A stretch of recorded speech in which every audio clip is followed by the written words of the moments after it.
நாம் செய்கிற எல்லா வழிபாடுகளுக்கும் எல்லா அபிஷேக ஆராதனைகளுக்கும் ஒரு காரண காரியங்களை சாஸ்திரங்கள் சொல்லி வச்சிருக்கு, சாஸ்திரிகள் சொல்லி வைத்திருக்கிறார்கள், ஆச்சாரியார்கள் அதை கடைபிடித்து கொண்டே இருக்கிறார்கள்.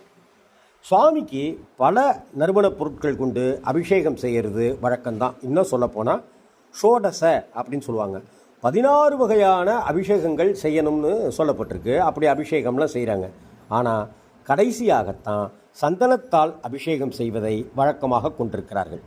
சந்தனத்தை பன்னீரில் கலந்து நிறைவாக அபிஷேகம் செய்கிறத நாம் பார்த்துருக்கலாம்.